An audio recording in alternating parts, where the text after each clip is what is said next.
Hello दोस्तों, मैं कीर्तिमान Singh Chandel mind study classes के डेली करंट अफेयर के सेशन में आपका स्वागत करता हूं। और देखते हैं कि दैनिक समसामयिकी के इस विषय में कल तक की सुर्खियों से क्या कुछ दिया है हम लोगों के लिए प्रतियोगी परीक्षाओं के लिए। तो देखते हैं पहला क्वेश्चन क्या निकल के आया है हम लोगों के लिए। लेकिन उससे पहले एक मोटिवेशनल कोटेशन हम लोगों के लिए जो कि हम डेली आपके लिए लेके आते हैं। आइए देखते हैं आज का मोटिवेशनल कोटेशन क्या है हमारे लिए। ईश्वर का दिया कभी अल्प नहीं होता, जो टूट जाए वो संकल्प नहीं होता। हार को लक्ष्य से दूर ही रखना मेरे दोस्त, क्योंकि जीत का कोई विकल्प नहीं होता। बेटा, आप सभी जानते हो कि भगवान ने जितना हमको दिया है, बुद्धि दी है, ज्ञान दिया है, वो हमारे लिए पर्याप्त है। लेकिन अब आगे का ज्ञान अर्जित करना हमारा काम है। तो इसको कभी अपने ऊपर हावी मत दो कि भाई हमारे पास सुविधाएं कम हैं, हमारे पास पैसे कम हैं कि हम उस चीज़ों को नहीं हासिल कर सकते। बस आप मेहनत करते रहो और सीखते रहो।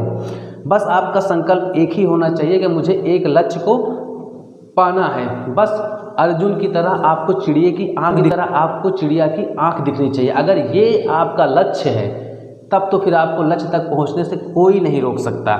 आप बिल्कुल ना घबराएं, बस लक्ष्य बना के चलें। जिस दिन आपका लक्ष्य भी बन जाएगा तो जो आपके सामने विकल्प आते हैं ये आपके मन को विचलित नहीं करेंगे। जो ये विकल्प आपके मन में पैदा होते हैं कि नहीं यार चलो बैंक में नहीं हुआ एसएससी में ट्राई कर लेंगे, एसएससी में नहीं हुआ तो रेलवे में ट्राई कर लेंगे या किसी अदर एग्जाम में ट्राई कर लेंगे। बेटा, लक्ष्य अगर आप एक बना के चल रहे हो कि मुझे यही पाना है, तब तो फिर आपको उसे पाने से कोई रोक नहीं सकता। क्योंकि जिस समय आपके चेहरे पर आपके माता पिता का चेहरा दिखेगा, आप अपने आप को महसूस करोगे कि यार हमारे माता पिता कितने कष्ट से हमें पढ़ने के लिए इतनी सुविधाएं दे रहे हैं, तो वो लक्ष्य आपको पाने के लिए एक प्रेरणा देगा। और फिर जो आपका लक्ष्य बनेगा उसके आगे दुनिया की हर चीज़ आपको फीकी लगेगी। आइए देखते हैं क्वेश्चनों के सिलसिले में हमारे लिए पहला क्वेश्चन कल तक की सुर्खियों से निकल के क्या आया है।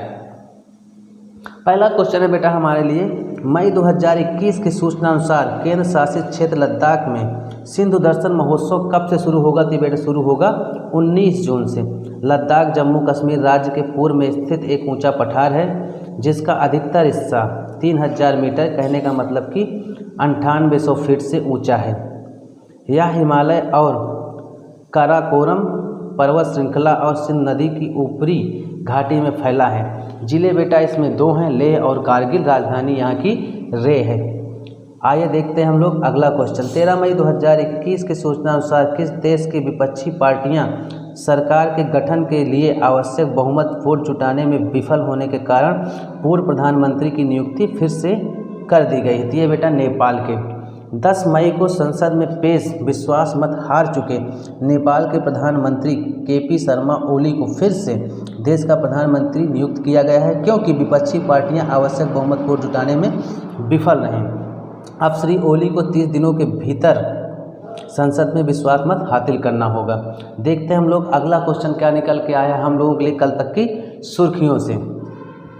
13 मई 2021 के सूचना अनुसार भारतीय क्रिकेट कंट्रोल बोर्ड बीसीसीआई ने किस पूर्व भारतीय ऑफ स्पिनर को फिर से भारतीय सीनियर महिला क्रिकेट टीम का मुख्य कोच नियुक्त किया है? तो बेटा रमेश पोवार। भारतीय क्रिकेट कंट्रोल बोर्ड बीसीसीआई ने भारत के क्रिकेट के लिए राष्ट्रीय शासकीय निकाय है।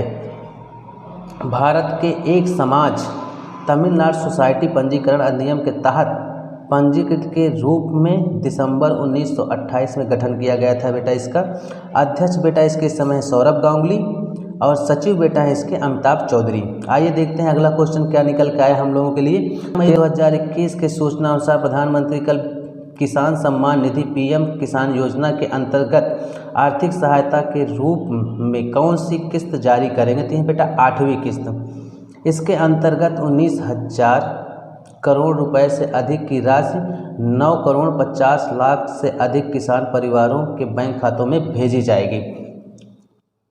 पीएम किसान योजना के अंतर्गत पात्र लाभार्थियों को प्रत्येक वर्ष 6,000 रुपये की आर्थिक सहायता प्रदान की जाती है। यह राशि 4 महीने में 3 किस्तों में दी जाती है, जिसमें प्रत्येक किस्त में 2,000 रुपये किसानों के खातों में भेजे जाते हैं। इस योजना के अंतर्गत अब तक 1,15 करोड़ रुपए से अधिक की राशि किसानों के खाते में भेजी जा चुकी है। 13 मई 2021 की सूचना अनुसार कोविशील्ड टीके की 2 खुराकों के बीच अंतराल 6 से 8 सप्ताह से बढ़ाकर कितना कर दिया गया बेटा, ये तो है 12 से 16 सप्ताह। देख लीजिए वैक्सीन की फ़ोटो दी हुई है। आइए देखते हैं हम लोग अगला क्वेश्चन। 13 मई 2021 की सूचना अनुसार किस देश ने 30 ऑक्सीजन कंसंट्रेटर, 2 वेंटिलेटर और अन्य चिकित्सा उपकरणों की खेप आज भारत पहुंचाएगी? तो बेटा इटली। इटली यूरोप महाद्वीप के दक्षिण में स्थित एक देश है जिसकी मुख्य भूमि एक प्रायद्वीप है। इटली के उत्तर में आल्प्स पर्वतमाला है जिसमें फ्रांस, स्विट्जरलैंड, ऑस्ट्रेलिया तथा स्लोवेनिया की सीमाएं आकर लगती हैं। 13 मई 2021 के सूचना अनुसार किस संस्थान को 2 से 18 वर्ष तक के बच्चों के लिए कोविड के दूसरे और तीसरे चरण के परीक्षण की अनुमति दे दी गई थी? ये बेटा भारत बायोटेक। केंद्रीय औषध मानक नियंत्रण संगठन की विशेषज्ञ समिति ने इस परीक्षणों की सिफारिश की थी। ये परीक्षण 525 स्वस्थ स्वयंसेवकों पर किए जाएंगे। परीक्षण के दौरान स्वयंसेवकों को दोनों टीके लगाए जाएंगे जिसमें दोनों टीकों के बीच 28 दिनों का अंतराल होगा। भारत बायोटेक ने भारतीय चिकित्सा अनुसंधान परिषद के सहयोग से कोवैक्सीन बनाया था। ठीक है बेटा। 13 मई 2021 के सूचना अनुसार देश के इस्पात संयंत्रों ने अब तक कितनी तरल चिकित्सा ऑक्सीजन की आपूर्ति की है? तो यह बेटा 4686 टन। बेटा आपको बता दें कि लोहा बनाने के लिए लोहा फैक्ट्री में, स्टील फैक्ट्री में काफ़ी ज़्यादा ऑक्सीजन की आपूर्ति होती थी, इस वजह से वो ऑक्सीजन खरीदते थे। लेकिन इस कड़ी परिस्थिति में उन्होंने ये ऑक्सीजन सोसाइटी में दी। तो कितनी दी है बेटा? 4686 टन। आइए देखते हैं हम लोग अगला क्वेश्चन। 13 मई 2021 के सूचना अनुसार पीएम केयर्स निधि से रक्षा अनुसंधान और विकास संगठन DRDO से विकसित ऑक्सीजन प्रणाली के कितने यूनिट की खरीद की मंजूरी दी गई है? तो बेटा 1.5 लाख। इस पर 322 करोड़ से अधिक की लागत आएगी। 13 मई 2021 के सूचना अनुसार बांग्लादेश में ऑक्सफोर्ड एस्ट्राजेनेका की कोविड वैक्सीन लेने के बाद कितने प्रतिशत से अधिक लोगों में प्रतिरोधक क्षमता पाई गई है? तो बेटा ये क्षमता पाई गई है। बांग्लादेश में महामारी नियंत्रण और अनुसंधान संस्थान ने एक शोध में पाया कि टीका लगाने के 1 महीने बाद 92% और 2 महीने बाद 97% प्रतिरोधक क्षमता पाई गई है। शोध में यह भी पाया गया कि जिन लोगों ने कोरोना संक्रमित होने के बाद टीका लगवाया था उनमें गैर संक्रमित लोगों की तुलना में 4 गुना अधिक प्रतिरोधक क्षमता पाई गई है। आइए देखते हैं अगला क्वेश्चन। 13 मई 2021 के सूचना अनुसार किस राज्य सरकार ने 1 महीने के भीतर प्रत्येक अस्पताल में ऑक्सीजन संयंत्र लगाएगी? थी ये बेटा असम सरकार। असम की राजधानी है दिसपुर, सबसे बड़ा राज्य है, सबसे बड़ा शहर है गुवाहाटी। सरकार बेटा असम सरकार है। राज्यपाल यहाँ के जगदीश मुखी हैं। मुख्यमंत्री यहाँ के बेटा हिमंता बिस्वा शर्मा जी हैं।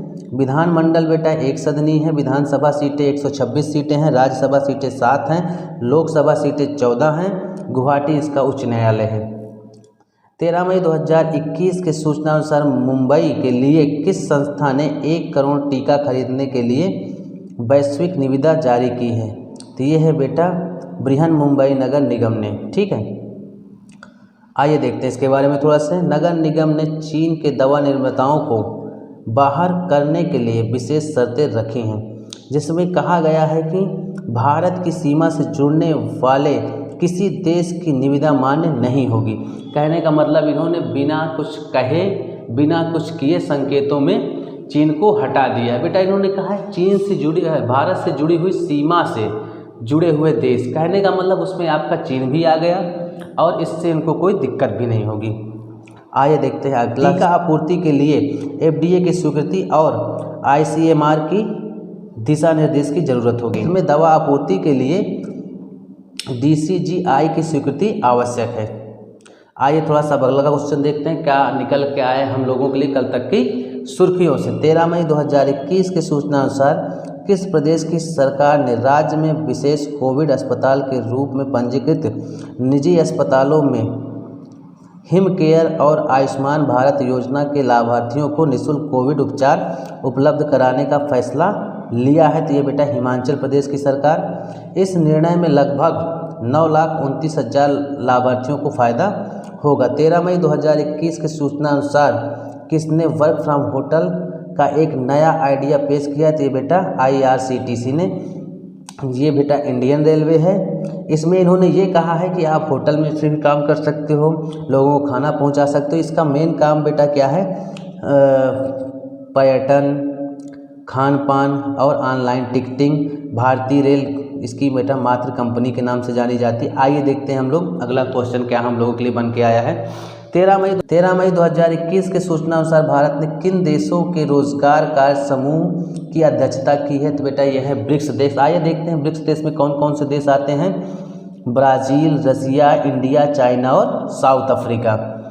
13 मई 2021 के सूचना अनुसार किस देश की टीम ICC टेस्ट रैंकिंग में 6 स्थान पर बरकरार है? तो ये बेटा भारतीय टीम। ICC की ओर से गुरुवार को जारी वार्षिक अपडेट के अनुसार Bharat question of the study था। हाल ही में संयुक्त राष्ट्र ने मौजूदा कैलेंडर वर्ष 2021 के लिए भारत का विकास अनुमान 0.2% से बढ़ाकर कितना कर दिया? तो यह बेटा हमारा 7.5%। हाल ही में आज देखते हैं क्वेश्चन ऑफ द डे क्या निकल के आया हम लोगों के लिए। हाल ही में INS तरकस किस देश से 2 क्रायोजेनिक टैंकर लेकर मुंबई पहुंचा? इसका जवाब आपको हमारे कमेंट सेक्शन में देना है और देखते हैं कितने लोग इसका सही जवाब देते हैं। बेटा अगर आपको लगता है कि ज्ञान मिल रहा है और करंट अफेयर की कोई दिक्कत नहीं आएगी हमें प्रतियोगी परीक्षाओं के लिए, तो इस सेशन को दूर तक फैलाओ, जितना शेयर कर सकते हो करो, आग लगा दो बेटा आग। जितने बच्चों तक ये सेशन जाएगा उतना उन लोगों तक ये ज्ञान जाएगा। अगर आपको अच्छा लगता है तो प्लीज़ इस सेशन को शेयर कर दीजिए, लाइक करिए, सब्सक्राइब करिए। और आज के लिए तो बेटा इतना ही, और उससे पहले हम देख लेते हैं आज का ट्रिक क्या निकल के आया हम लोगों के लिए। प्रोटोजोआ से होने वाले रोग, जो बेटा प्रोटोजोआ से होने वाले रोग हैं उनको हम कैसे याद करें? आइए देख लेते हैं ट्रिक क्या निकल के आई है। कल आम पानी में पका। कल से होता है बेटा कालाजार, आम से होता है अमीबी पेचिस, पा से होता है पायरिया, नी से होता है निद्रा रोग, में से होता है मलेरिया ज्वर और पका से होता है पेचिस। तो आप इस ट्रिक को याद कर लीजिए, आपके एग्जाम में इससे कहीं क्वेश्चन पूछ लेते हैं। अगर आपको ट्रिक याद है तो आपको इन रोगों को याद करने की कोई ज़रूरत नहीं। मिलते हैं कल के सेशन में एक बार फिर और देखते हैं कि आज की सुर्खियों से कल के लिए हमारे लिए क्या कुछ निकल के आता है। तब तक के लिए अलविदा, थैंक यू।